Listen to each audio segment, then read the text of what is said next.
to start our next batch of projects. This will be the beginning of the new projects that I have never done on the channel yet, because when I first did this a long time ago, I ended at project 39.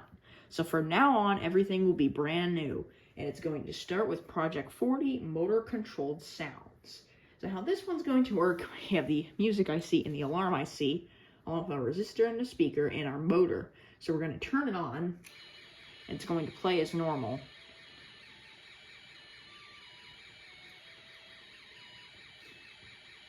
And as I've mentioned before, the motor, when it spins, it creates a little bit of voltage. And because of that, when I spin it, it'll play again. You can also hear the music faintly in the background this time.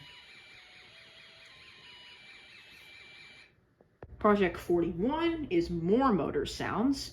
This one uses the lamp for this hookup, which is the machine gun hookup. Now you might be wondering why we're using the lamp here and not another 3-snap wire, and that's because there is an extra 3-snap wire in my set.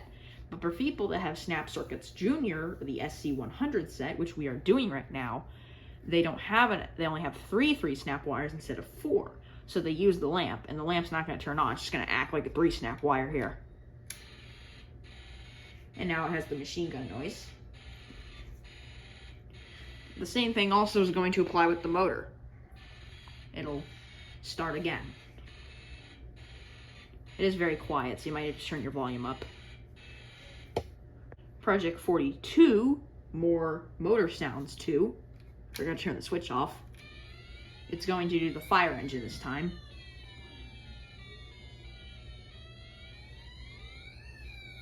Same thing applies here with the motor.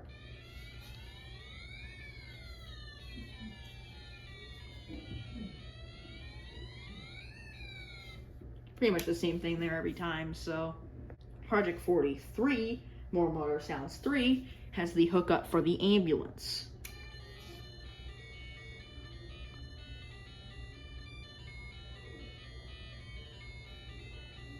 Again, use the motor.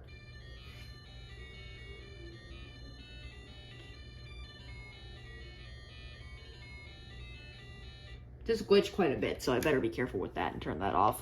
Project 44, more motor sounds 4, uses the connection over here, which is supposed to make it sound like it was static.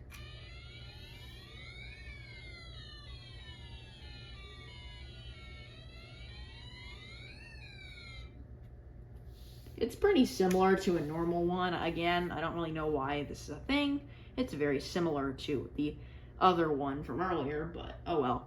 This is how it works, so. And again, motor applies. Project 45 is the light-controlled flicker. I'm having a little bit of trouble with this one because it says in the booklet that when you cover the photoresistor after a few seconds, the flicker stops and it's controlled by the photoresistor. And when you uncover it, the flicker resumes. But for some reason, I'm having a lot of trouble using my photoresistor. But in the first place, my photoresistor is very hard to activate. But basically, it flickers until it stops, and you can cover it and uncover it to control it, but I haven't had the best luck with that, honestly. So I don't really know. I'm probably gonna have to see about that, what's going on with that. But that's how it's supposed to work, so that's all I can really do. Project 46 is more sound effects. This one just uses the alarm integrated circuit U2 to basically just do the up and down siren sound effect. Now this uses the resistor, which means that in my other video, I was going to just not use it for the laser gun, but I might as well replicate right now what that would have been like if I used the resistor. It would have just sounded like that. So I thought I'd cover that up real quick. Project 47 is this or that. So this is going to be the first of the couple projects that show what these functions and stuff mean in like computers and stuff like that. So an OR function is you can have one or the other function to make, you know, the function that you're trying to turn on or off happen. It has to be either one and it'll work. So you can use the slide switch, the LED turns on. You can use the press switch and the LED also turns on. And if you have both, same thing, the LED will stay on. So this or that. So it doesn't matter which one you use. You just have to use one or the other function, and it will turn the LED on. So that's how the OR function works. Project 48 is this and that. So this is the example of an and function. An and is when you need to have this and that functioning, which means you can't have just one or just the other one. It has to be both. So I turn the slide switch on, and then the press switch, and then the LED comes on. That is the example of a and function. So that means that you have to have both. You can't have one or the other. It has to be both. And then it'll come on. That's what an and is. Project 49 is neither this nor that. This is an example of a NOR function. So how a NOR works is you cannot have either this function or that function. Because as you can see, we already start with the LED on. But if I turn on the slide switch, it turns off. If I push the press switch, it turns off.